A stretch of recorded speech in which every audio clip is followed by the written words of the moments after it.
I don't know. Yes, he's gone. They are gone. Jesus.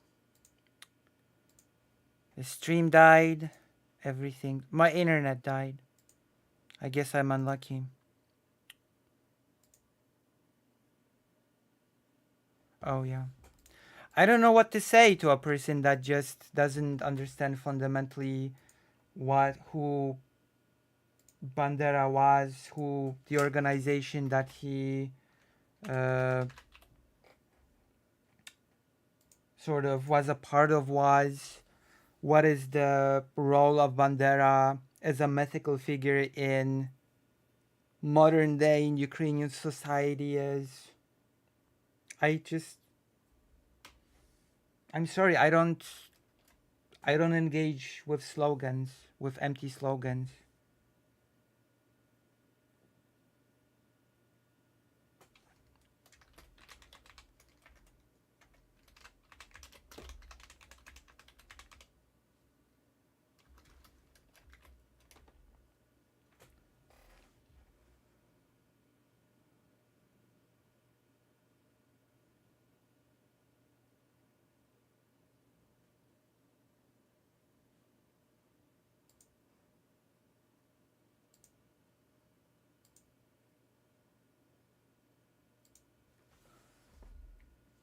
Like I could use the same argument about Dmowski, a very famous Polish figure that was a rabid anti-Semite and ultra-nationalist.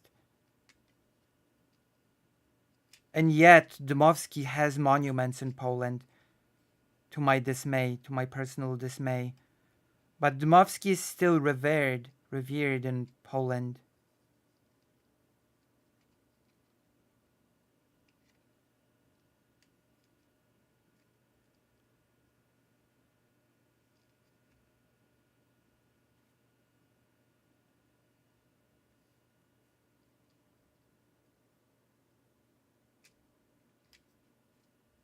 Also, what's this Civil War analogy?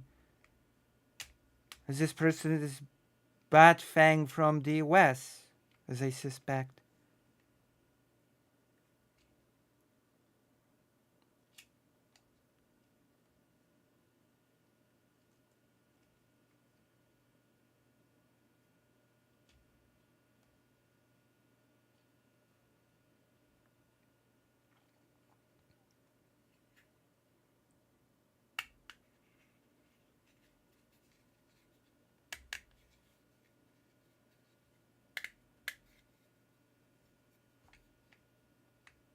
I guess they're gone. I guess we're continuing.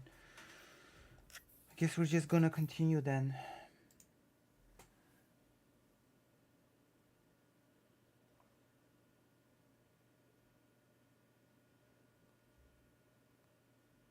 Like, this is just nonsense. I'm sorry. It's just.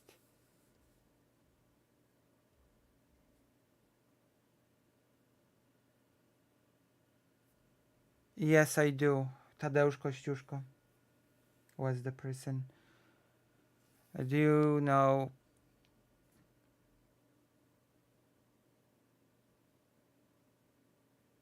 Oh,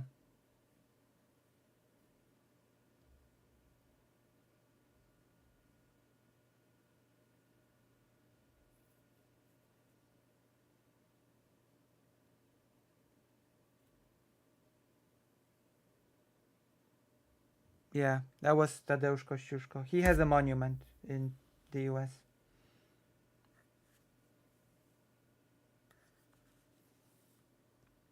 Tadeusz Kościuszko, very famous figure.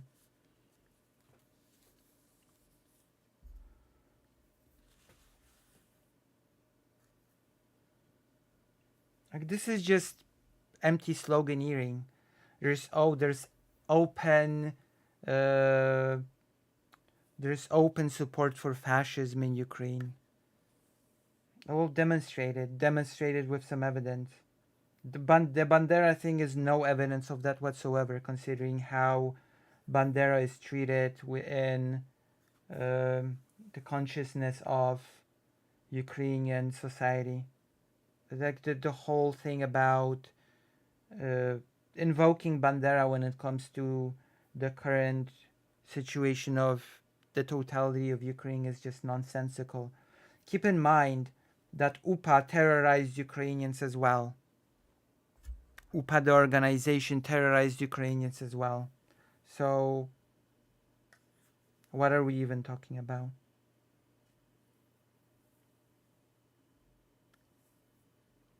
Bandera himself is more myth than a man. Spent most of his time in jail.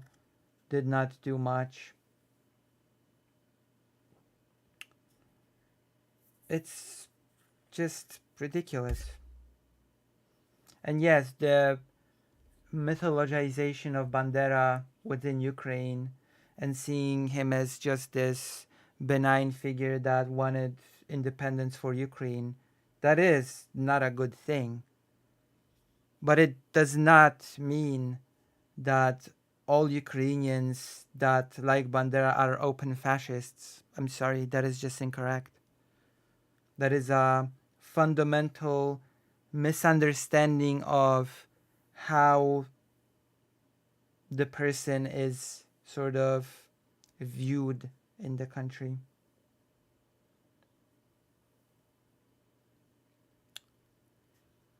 That is a very fundamental misunderstanding of the historical figure as well as the mythological figure.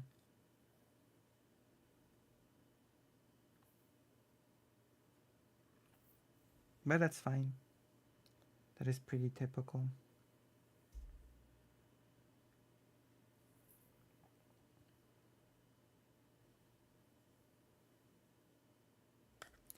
Speaking of which, Russia,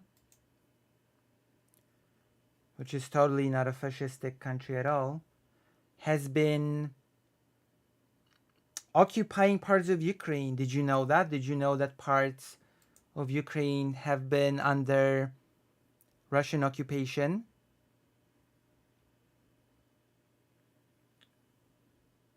And do you know what that means? Do you know what that goes with? A very interesting fact that Russia is looking into newer and newer avenues to get more soldiers to fight Ukraine. And there's a new opportunity for Russia to do just that.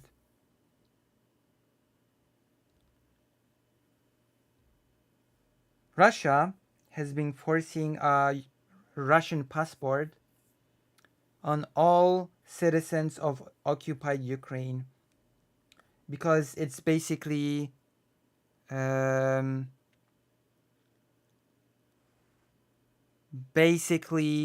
is made impossible to function without a Russian passport in the occupied areas. You cannot own property, you cannot own a house, you are treated as a foreigner and arrested, persecuted as a foreigner if you do not accept a Russian passport. That is step one.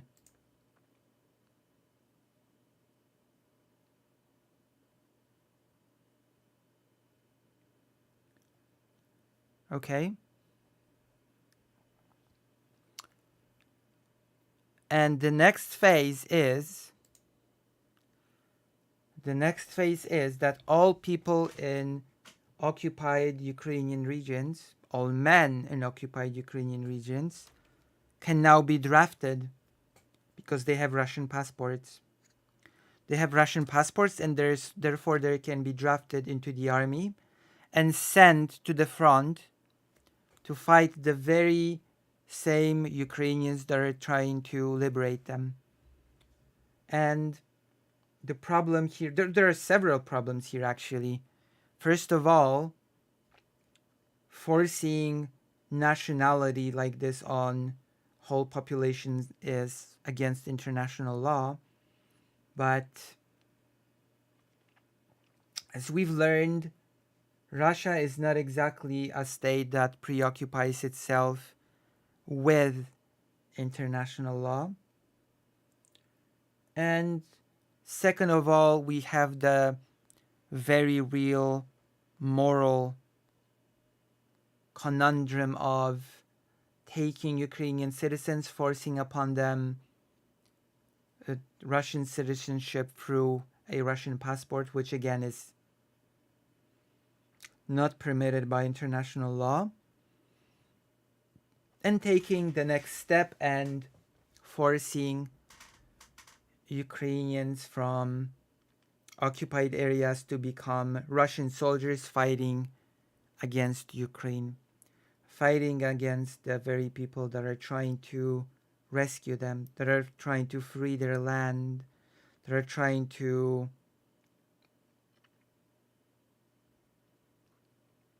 liberate them. And that is basically already in the works. We have an article here in English. It says,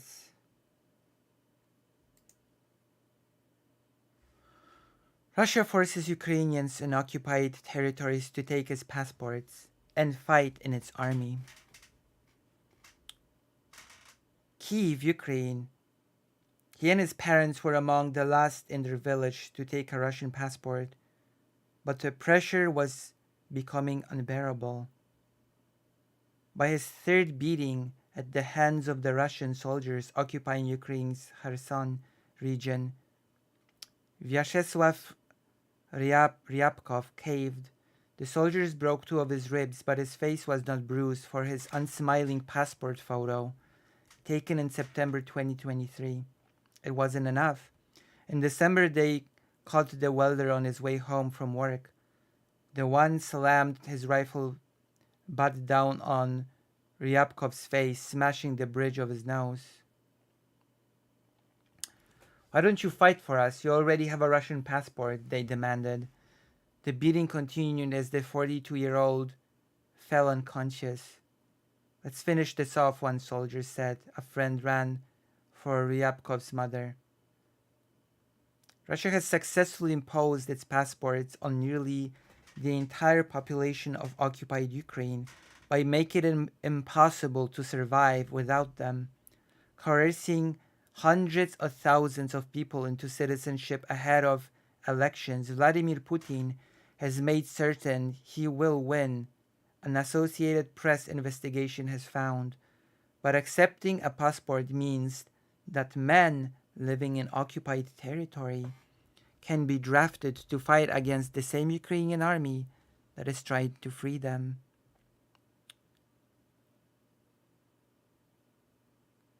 A Russian passport is needed to prove property ownership and keep access to healthcare and retirement income. Refusal can result in losing custody of children, jail, or worse. A new Russian law stipulates that anyone in the occupied territories who does not have a Russian passport by July 1st is subject to imprisonment as a foreign citizen. But Russia also offers incentives. A stipend to leave the occupied territory and move to Russia, humanitarian aid, pensions for retirees, and money for parents of newborns with Russian birth certificates.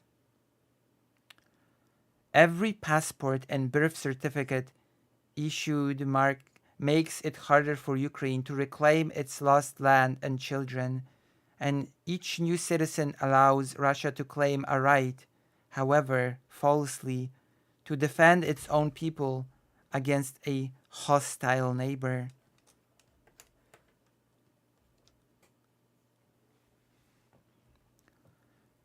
The AP investigation found that the Russian government has seized at least 1,785 homes and businesses in the Donetsk and Zaporizhia regions alone. Ukraine's Crimean leadership in exile reported on February 25th that 694 soldiers reported dead in recent fighting for Russia. 525 were likely Ukrainian citizens who had taken Russian passports since the annexation.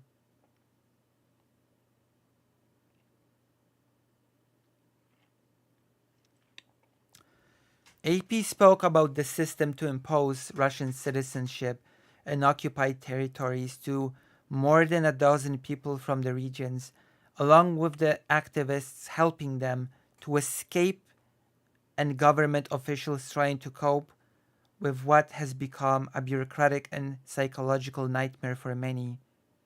Ukraine's human rights um, ombudsman Dmytro Lubinets said almost 100% of the whole population who still live on temporarily occupied territories of Ukraine now have Russian passports. And of course, we all know what that means. I've already talked about it. The article already talks about it. That basically means that the men of those regions can be drafted into the army and sent to fight against Ukraine. Why conscript Russian men? Why do conscription in Russia when Russia can simply use Ukrainian men from the occupied territories to fight for them? A pretty horrible scheme, but it is on the books. Under international law dating to 1907, it is forbidden to force people to swear allegiance to the hostile power. But when Ukrainians apply for a Russian passport, they must submit biometric data and cell phone information and swear an oath of loyalty.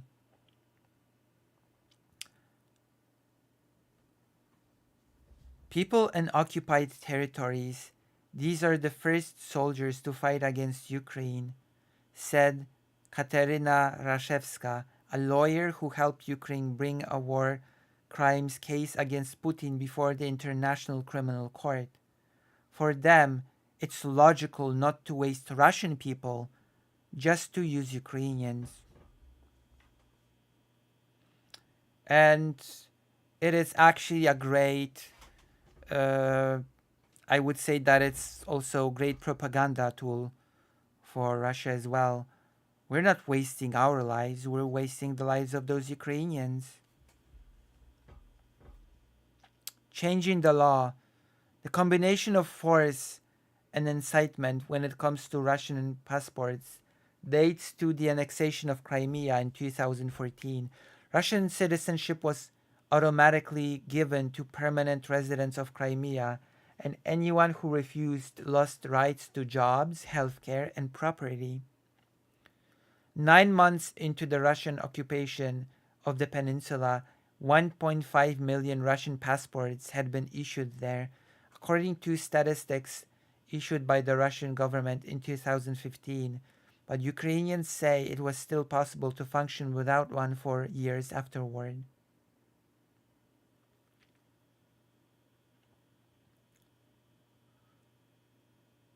Beginning in May 2022, Russia passed a series of laws to make it easier to obtain passports for Ukrainians, mostly by lifting the usual residency and income requirements.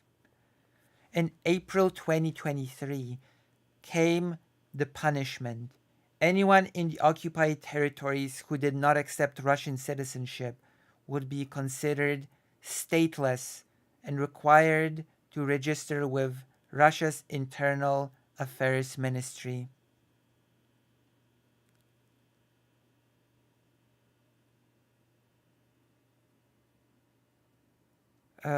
We didn't even get to that length.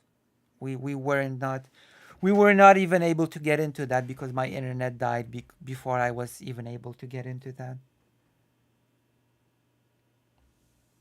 So unfortunate. It is unfortunate by my internet just died for a few moments there.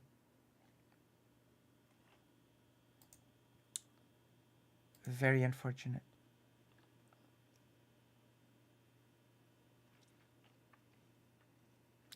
Russian officials threatened to withhold access to medical care for those without a Russian passport and said one was needed to prove property ownership. Hundreds of properties deemed abandoned were seized by the Russian government.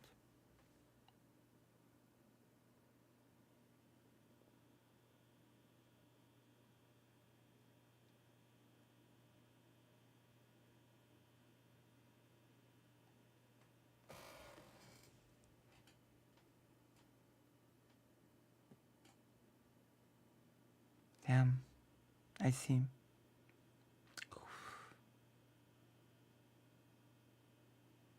They were a close call, weren't they? The Russian election.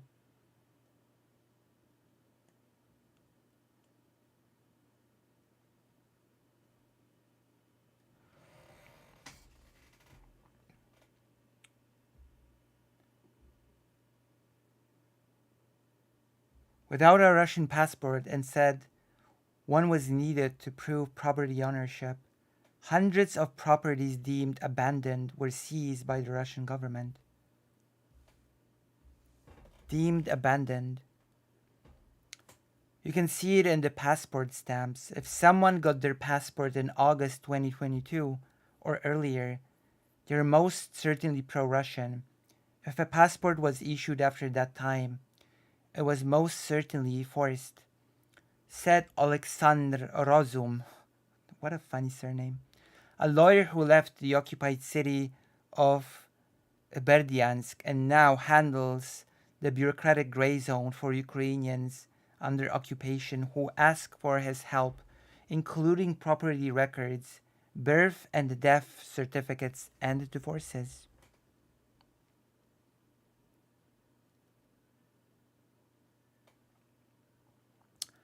The situation is different depending on the whims of the Russian officials in charge of a particular area, according to interviews with Ukrainians and a look at the Telegram social media accounts set up by occupation officials.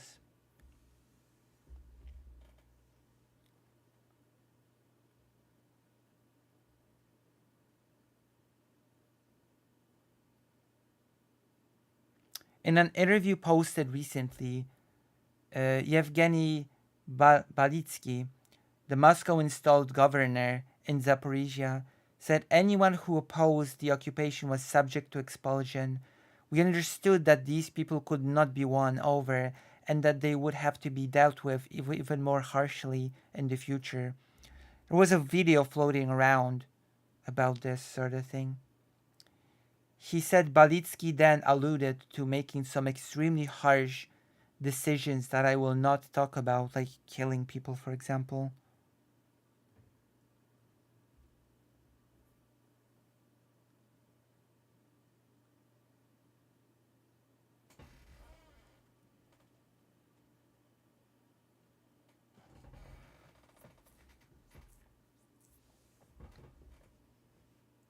Even children are forced to take Russian passports.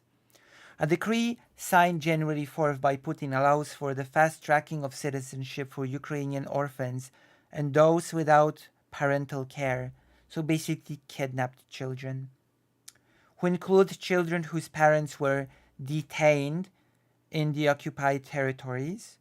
Almost 20,000 Ukrainian children have disappeared into Russia or Russian held territories, according to the Ukrainian government, where they can be given passports and be adopted as Russian citizens.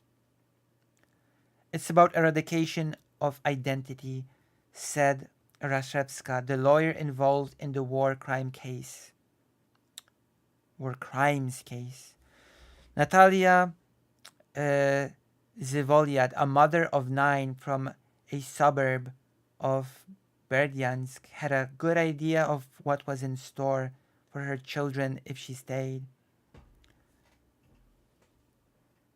Zivoliat said about half her town of 3,500 people left soon after for Ukrainian held lands, some voluntarily and some deported through the front lines on a 40-kilometer, 25-mile walk.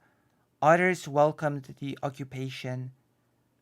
Her goddaughter eagerly took Russian citizenship, as did some of her neighbors.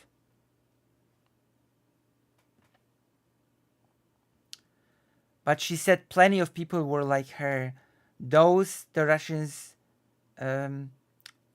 derisively call waiters, people waiting for a Ukrainian liberation. She kept her younger children, who range in age from 7 to 18, home from school and did her best to teach them in Ukrainian. But then someone snitched and she was forced to send them to the Russian school. At all hours, she said, soldiers would pound on her doors and ask why she didn't have a passport yet. One friend gave in because she needed medicine for a chronic illness. Um, Zivoliat held out through the summer, not quite believing the threats to deport her and send her brood to an orphanage in Russia or to dig trenches. Then last fall, the school headmaster forced her 17-year-old and 18-year-old sons to register for the draft and ordered them to apply for passports in the meantime. Their alternative, the principal said, was to explain themselves to Russia's internal security services.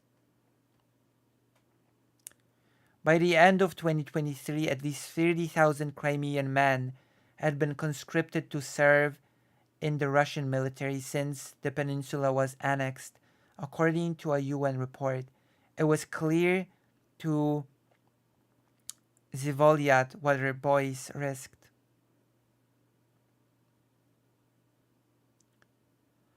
With tears in her eyes and trembling legs, she went to the passport office. I kept a Ukrainian flag during the occupation, she said. How could I apply for this nasty thing? She hoped to use it just once, at the last Russian checkpoint before the crossing into Ukrainian held territory. When Zivoliad reached what is known as filtration point at Novoazovsk, the Russians separated her and her two oldest boys from the rest of the children. They had to sign an agreement to pass a lie detector test. Then Zivoliat was pulled aside alone. For 40 minutes they went through her phone, took fingerprints and photos, and questioned her, but they ultimately let her through. The children were waiting for her on the other side. She missed her home, but doesn't regret leaving. I waited until the last moment to be liberated, she said, but this thing with my kids possibly being drafted was the last straw.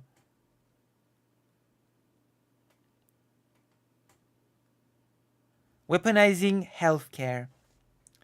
Often the life or death decision is more immediate.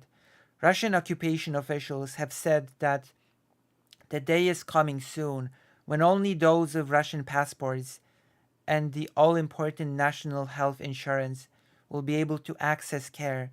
For some, it's already here. The International Organization Physicians for Human Rights documented at least 15 cases of people being denied vital medical care in occupied territories between February 2023 and August 2023 because they lacked a Russian passport. Some hospitals even featured a passport desk to speed the process for desperate patients. One hospital in Zaporizhia Oblast was ordered to close because the medical staff refused to accept Russian citizenship.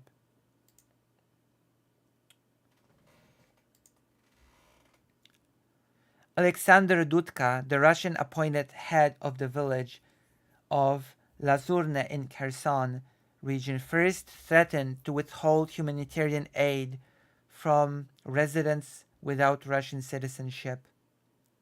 In August, he added medicine to the list of things that waiters would no longer have access to. Residents, he said in the video on the village Telegram channel, must respect the country that ensures their safety and which is now helping them live. As of January 1st, anyone needing medical care in the occupied region must show proof they have mandatory national health insurance, which in turn is only available to Russian citizens. Last year, if you were not scared or if you weren't coerced, there were places where you could still get medical care, said Uliana Poltavets, a PHR researcher. Now it is impossible. Dina Urik, who arranges the escapes from occupied territory with the aid group Helping to Leave, said about 400 requests come in each month, but they only have the money and staff for 40 evacuations. Priority goes to those who need urgent medical care, she said, and Russian soldiers at the last checkpoints have started turning back people without the Russian passports. You have people constantly dying while waiting for evacuation due to a lack of health care, she said. People will stay there, people will die, people will experience psychological and physical pressure. That is, some will simply die of torture and persecution, while others will live in constant fear. Importing loyalty. Along with turning Ukrainians into Russians throughout the occupied territories, the Russian government is bringing in its own people. It is offering rock bottom mortgage rates for anyone from Russia who wants to move there, replacing the Ukrainian doctors, nurses, teachers, police, and municipal workers who are now gone. Half of Zivolyat's village left, either at the start of the war, when things looked dark for the Kherson region, or after being deported across the front line by occupation officials. The school principal's empty home was taken over by a Russian appointed replacement. Artillery and airstrikes damaged thousands of homes in the port city of Mariupol, which was besieged by Russian forces for months before falling under their control. Most of the residents fled into Ukrainian held territory or deep inside Russia. Russians often take over the property. It is, yeah, it is just ethnic cleansing. Russia also offered residential certificates and 100,000 ruble, $1,000 stipend to Ukrainians willing to accept citizenship and live in Russia.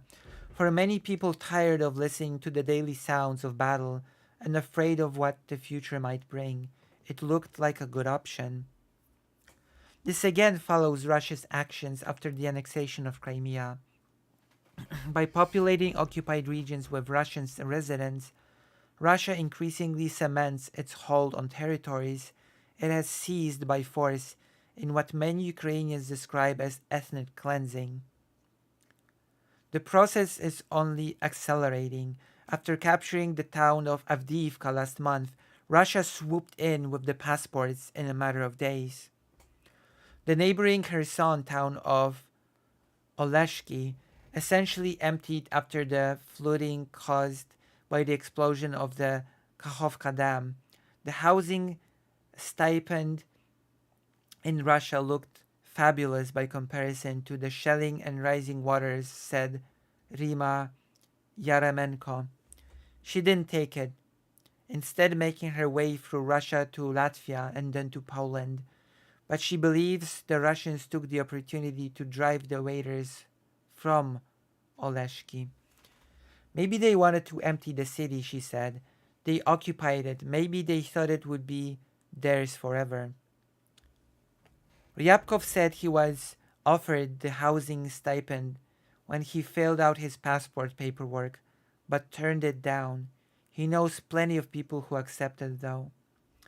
By the time the Russian soldiers caught Ryabkov in the street in December, everyone in his village was either gone or had Russian citizenship. When his mother arrived, he was barely recognizable beneath all the blood, and the Russian guns were trained on him. She flung herself over his body. Shoot him through me, she dared them. They couldn't bring themselves to shoot an elderly woman, and she eventually dragged him home. They started preparations to leave the next day.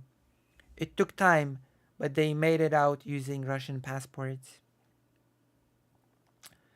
When I saw our yellow and blue flag, I started to cry, he said. I wanted to burn the Russian passport, destroy it, trample it. So, we were talking a bit before about when watching the Russian monitor. There was talk of the glorious Russian world which everybody now supposedly embraces, there was talk of how the whole world is behind Russia, whether or not the US likes it. There was talk of what beautiful things like respecting sovereignty, everybody feeling comfortable was part of the world that Russia is to bring. But in reality, what Russia brings is forcing people to become Russian against their will, erasing people's national identity, destroying Ukrainian identity, refusing healthcare to anyone who will not accept a Russian passport, taking away property from anyone who does not accept a Russian passport, and then for those who do accept a Russian passport, drafting them into the army and forcing them to fight against Ukraine. That is the sort of thing that the Russian world offers to everybody in its wake. That is basically the quintessence of the Russian world. And it also, I dare say, creates a moral dilemma for Ukrainian forces themselves, who might increasingly never know if the enemy soldier they just killed was Russian or maybe a forced Ukrainian conscript. This sort of thing will sort of become sooner or later a consideration for Ukrainian soldiers if this keeps up. So, as you can see, we have glimpsed into an example of what the Russian world has to offer. What did you think? Hmm?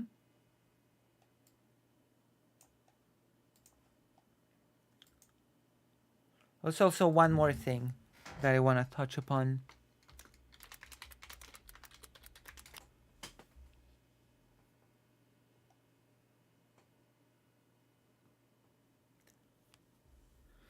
Dmitry Medvedev, Dmitry Medvedev, Dmitry Medvedev, a well-known politician in Russia, has actually proposed his own peace plan. Did you know?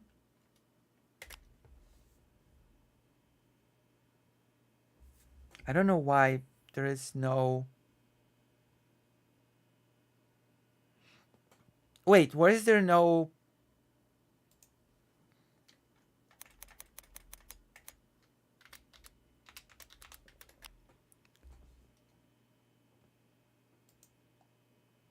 Oh wow, why is there no...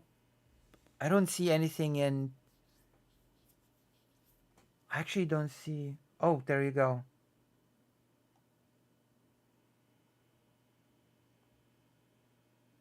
I don't see much in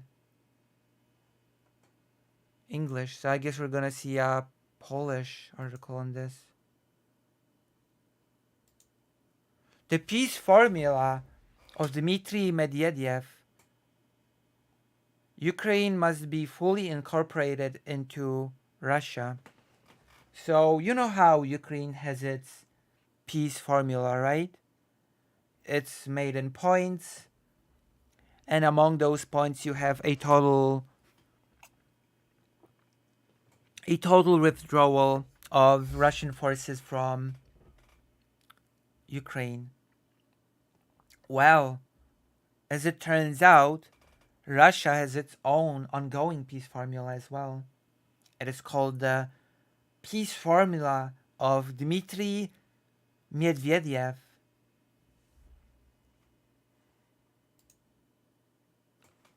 Dmitry...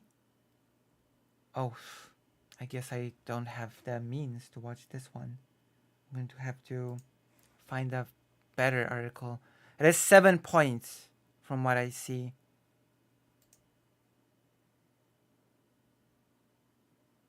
Oh my gosh. This is even better. All right, this is even okay.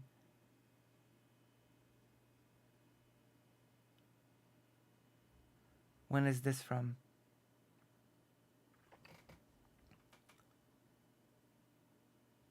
Okay, this article is even better and it's free.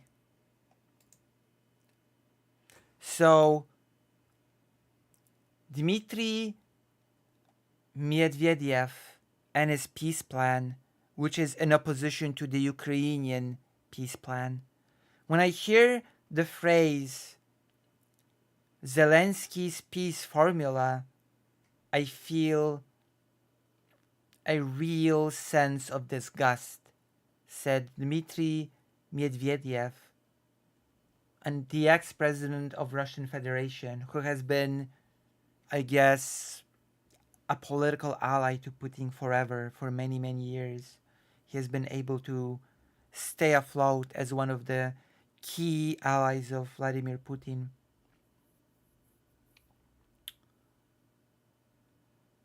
The former president of the Russian Federation has told what, in his opinion, a real peace formula should look like.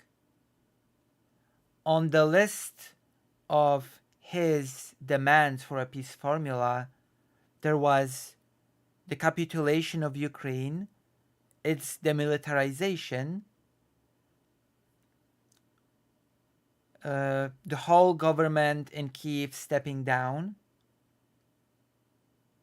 accepting Ukrainian territory as belonging to Russia.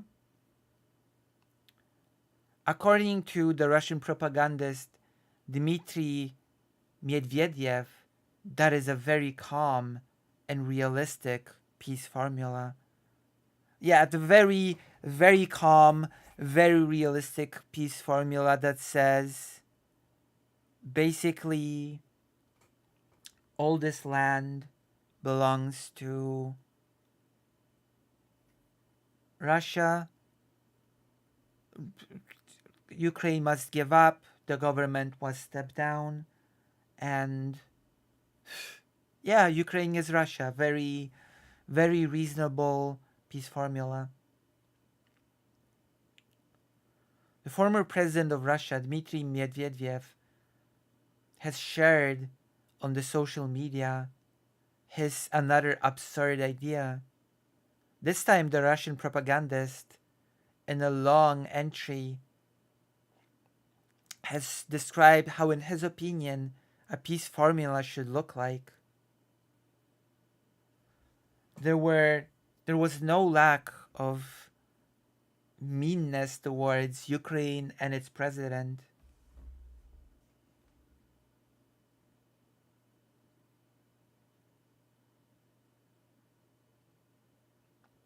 According to the vice chairman of the Security Council in Russia, everybody understands perfectly, even the arrogant Western liars,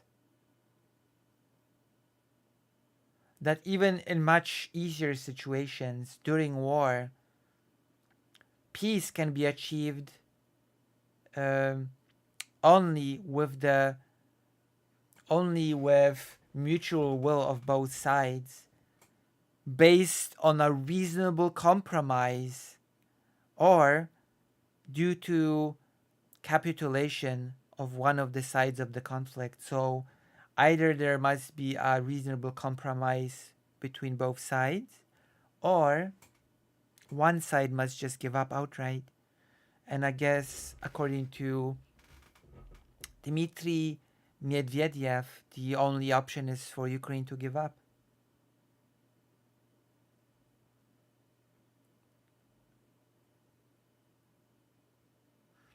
Dmitry Medvedev added that there is no will for reasonable negotiations on the Ukrainian side. For them, the Ukrainians, the reality is the brainless peace formula of a provincial clown in green pants and nothing more. The former president of the Russian Federation um, has landed a hit on Volodymyr Zelensky, the current president of Ukraine. Because before he became president, Zelensky was an actor. What's more, according to Medvedev, Medvedev, yeah. What's more, according to Medvedev, the peace formula, according to Kiev, looks so artificial that the only way to move forward is to construct a Russian peace formula. The propagandist has described the Russian peace formula as a calm one and a pretty realistic one, and also very humanitarian for all parties involved. In his 7 points, he listed what the Russian peace formula would include.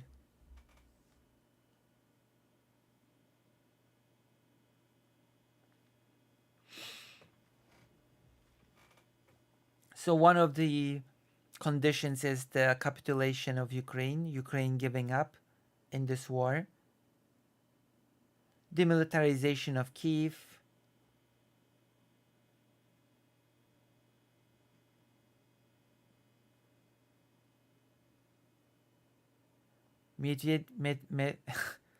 Medvedev also has listed that the international community would accept, I assume, the new Russian chosen Ukrainian regime, and the UN would accept that Kiev has lost its sovereignty, basically, its statehood.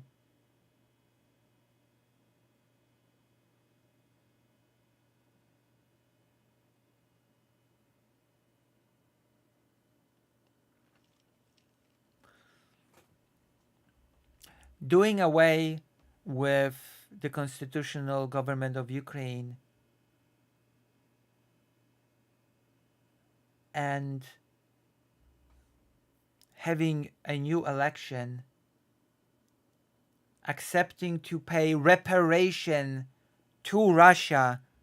Yes, Ukraine must pay reparations to Russia as part of the Russian peace formula. And also, Ukraine must pay reparations to all family members of the Russian soldiers that fell in battle. Let's not forget. An important part of the Russian peace formula is the official recognition that the entire territory of Ukraine belongs to Russia. The, dis- the dissolve this, the dissolvement of Ukrainian parliament, that's the next point of the Russian peace formula.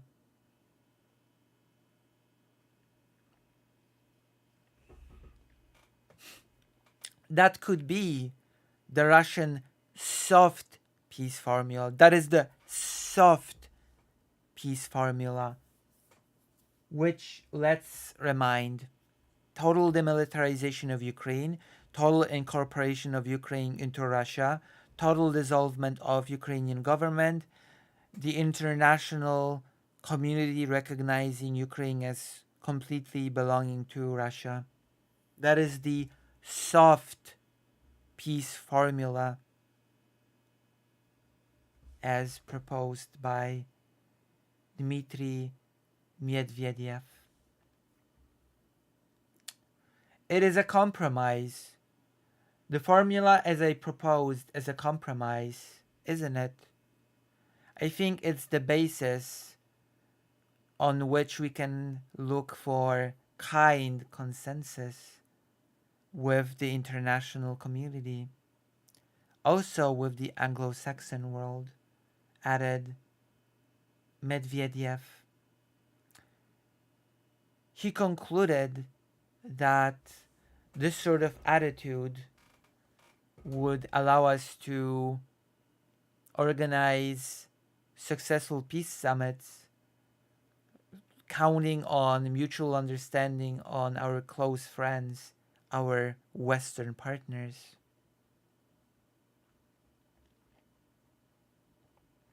What do you think?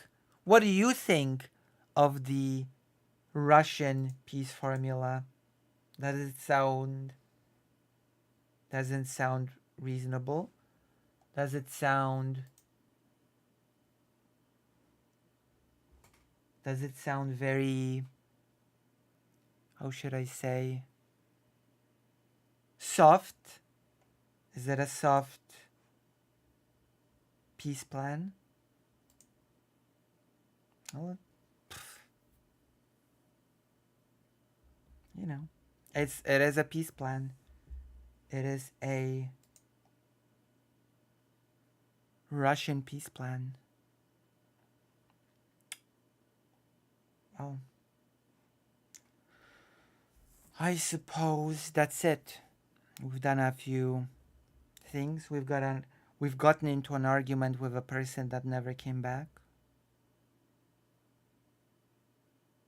And I suppose that's that.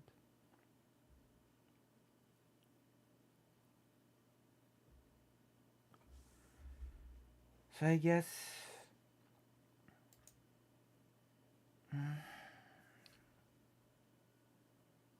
oh, it's so weird.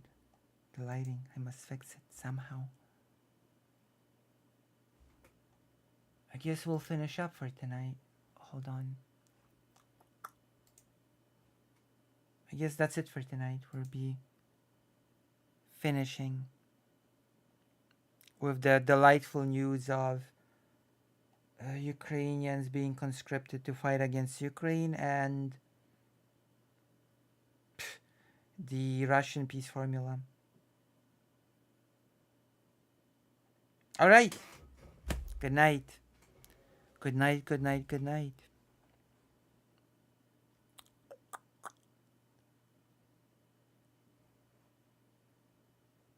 Good night. I press end.